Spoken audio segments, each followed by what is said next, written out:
back to the Young Entrepreneurs Podcast, the podcast where a high schooler can learn how to take your passion and turn it into a business.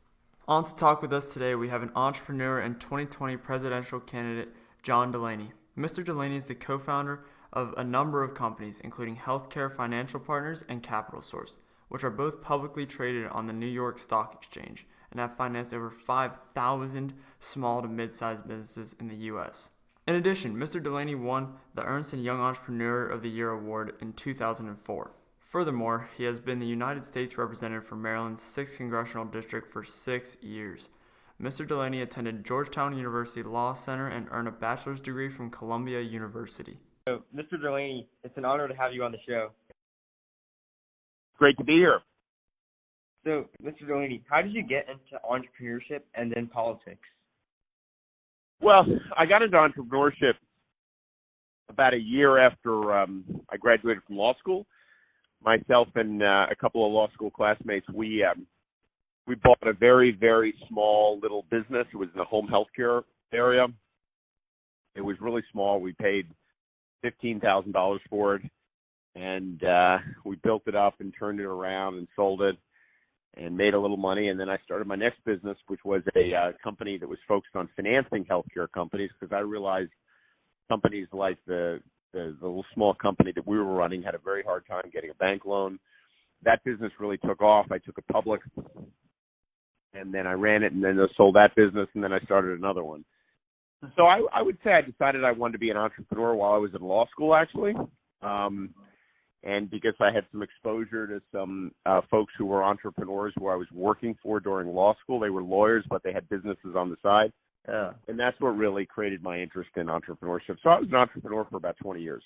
Wow. And I was good at it. I created a couple of businesses, created thousands of jobs. I took them both public. Yeah. So you didn't attend any business school during college? No, I didn't.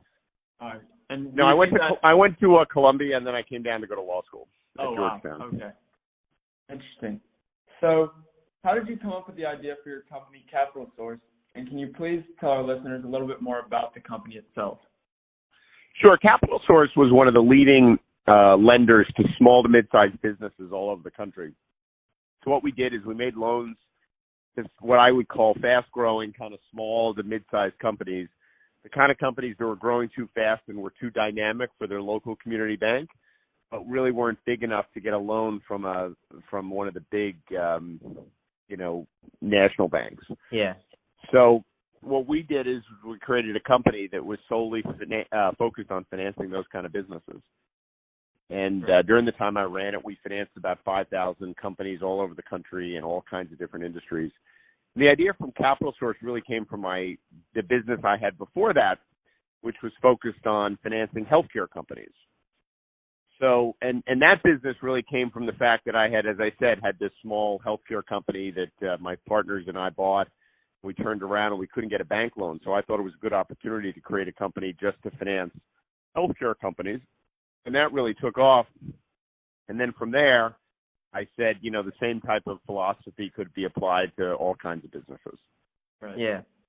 So can you actually tell us about your company you've been mentioning, Healthcare Financial Partners? Yeah, so Healthcare Financial Partners focused on making loans to small to mid-sized healthcare companies.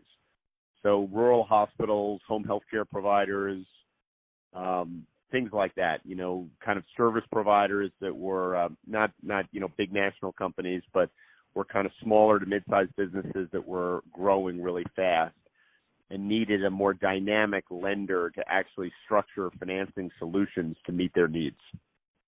Right. Yeah. And so when you were working at law school, did you work more in the medical sector with cases, or is that just where your passion was in general? No, it's interesting. I didn't really have a view as to what kind of business I was going to be when I was in law school. I just knew I wanted to get in business. And that was because, as I said, I was working, because I had to work during school. I was working for a small law firm, and the partners in the firm also had some businesses on the side, mostly in real estate. And I thought that was really cool. And I realized that, when you're an entrepreneur, you can really chart your own course, and that was really important to me, kind of the freedom that comes from being an entrepreneur. And so, I didn't have any money. My parents didn't even go to college, so getting into business was hard. So, one day I was about a year out of law school. I was working at a big law firm, and I saw that there was this small little company for sale in the Washington Post. It was literally in the classified ads, and it was for $15,000. Wow. And so it was in home health care, and I didn't know anything about home health care, but I could come up with $15,000. So that's how I ended up getting into business. And the company only had about 6 or 7 employees, and it was the worst home care company in the area.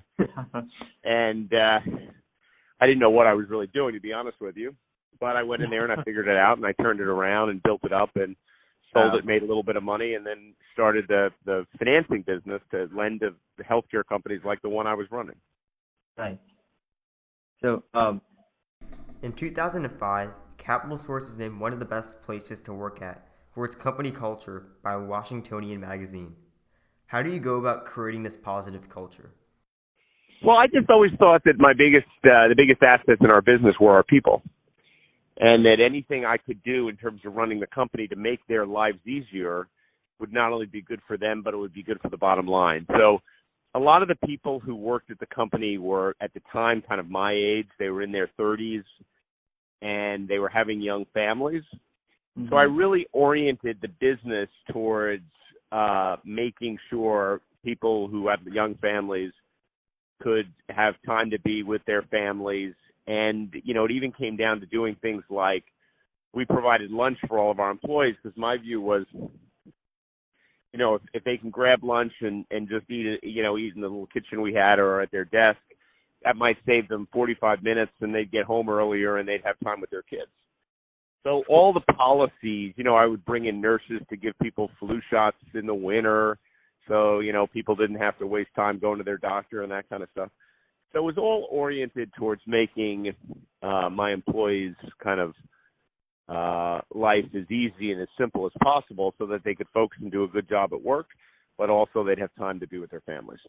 Yeah, right. And as you said, you bought the company and then inherited employees, about 3 or 6, but I'd imagine in your other companies you had to recruit. So is there any specific process that you went through in recruiting new employees for your companies?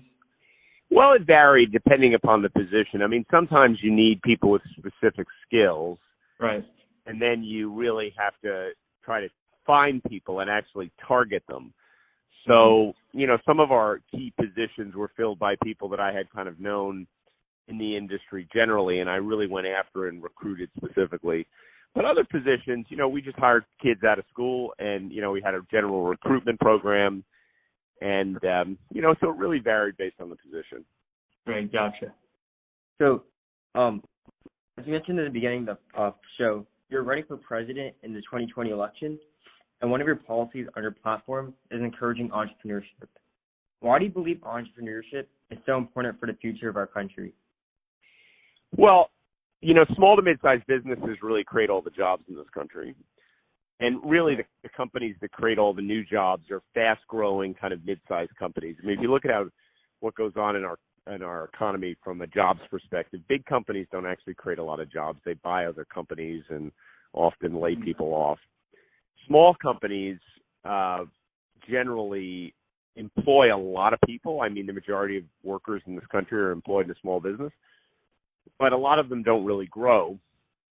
Right. So your local dry cleaner will have 5 employees now, and they'll have 5 employees in 5 years. But what really causes all the new job growth are these breakout kind of companies, in many ways like my business, right, which started and then 5 years later had 800 employees. Those are the companies that create a lot of jobs. And those are generally run by entrepreneurs. So I just think entrepreneurs not only are important to driving new job creation, but I also think entrepreneurs solve problems. The reason someone starts a business is because they see a problem and they go solve it. Right. What role can the government play at a state, local, and federal level that has to do with entrepreneurship?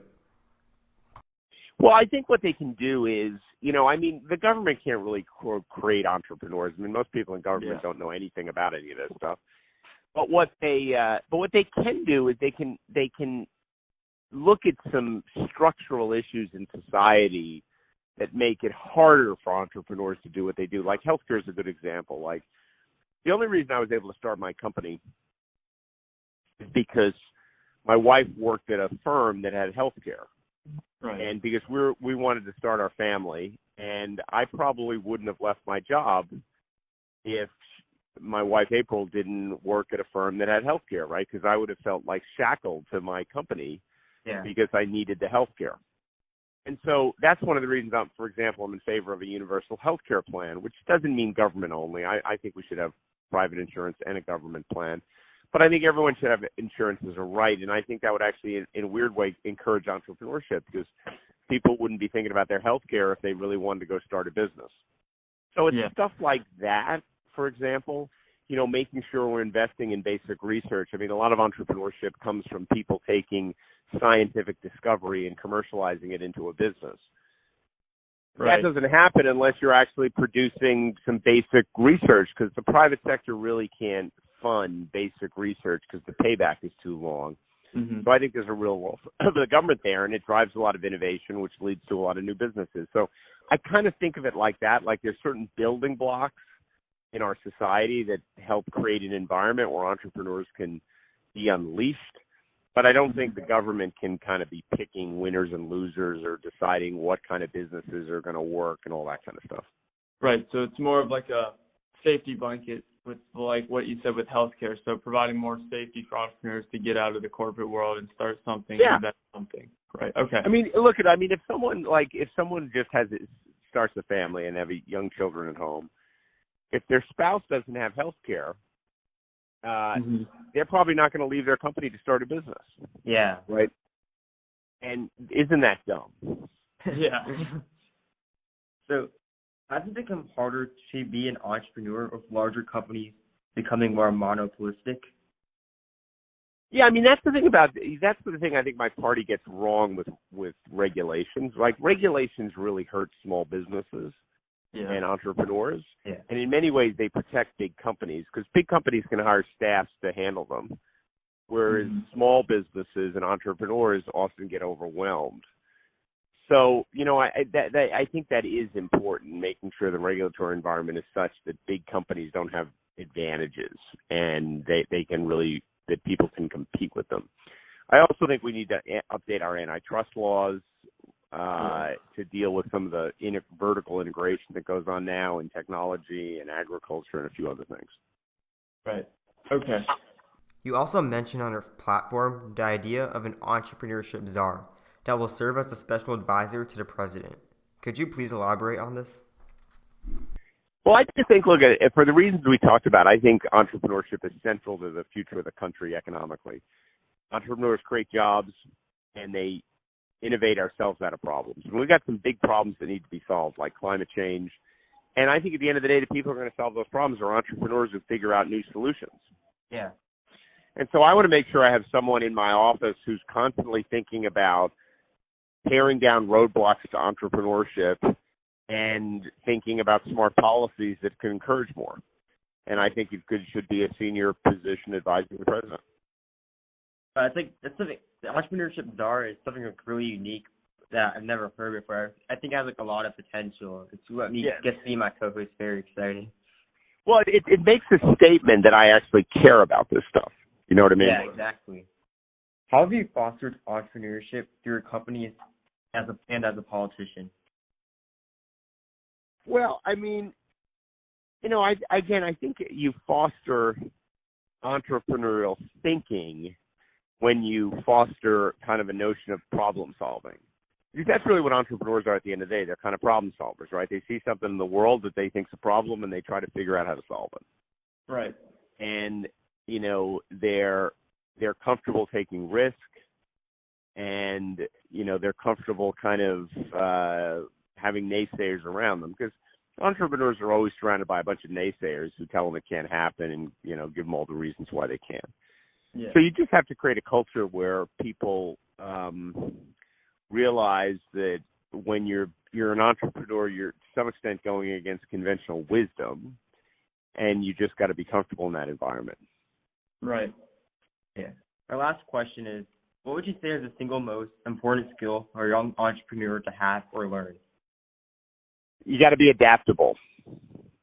You know, it was really funny when I was raising money for one of my businesses. I had obviously a business plan and projections and things like that, but in many ways they weren't all that detailed. And I was in a meeting, and a very, very successful investor who ended up investing in my company said, I really like the fact that you don't presume to know how everything's going to unfold, because the key thing is just adapting and pivoting and responding, because sometimes you got a great plan and you work really hard on it, and then you realize, like, by 10 o'clock on a Monday morning that whole thing's got to get thrown out and you got to pivot to a new direction. So it's incredibly important to entrepreneurs to do that, because part of that is staying in the game, and you just increase your chances of your business being successful if you're actually in business. Right. And the way you normally have to stay in business is by being pretty nimble and flexible and pivoting. Yeah. And do you think that's a skill that if someone doesn't have that innate ability, do you think that's something that someone can learn over time? Yeah, I do. I mean, I just think you have to be comfortable with, like, it's really funny. I even see it in my own campaign now. Like, some people get really stressed out that we change strategy from time to time. And I'm like, listen, things have changed. We got to pivot, and this and that, and the DNC came out with rules for this, and we got to respond to it. So, you know, I just think some people aren't as wired to be as flexible as other people. And I think it's incredibly important as an entrepreneur to be very flexible. You shouldn't give up on your mission and your goals and your, you know, what really caused you to start the business. But you have to realize you've got to zig and zag a little bit sometimes to make it happen. Yeah, I definitely agree with that. So that wraps up all of our questions. Yeah. We wanted to thank you so much for your time, Mr. Delaney. My pleasure. Really appreciate you taking this chance and opportunity on us, given like how we're a no-name podcast. But no worries. Well, you know, you're starting a business, and I love that. Thank you. That was Mr. John Delaney, 2020 presidential candidate and entrepreneur, talking about his former companies and what he plans to do with entrepreneurship in the U.S. Make sure to follow us on Instagram and Facebook at Young Entrepreneurs, and on Twitter at Y Entrepreneurs. You can listen to us on any major podcast serving host, and we'll see you guys in the next one.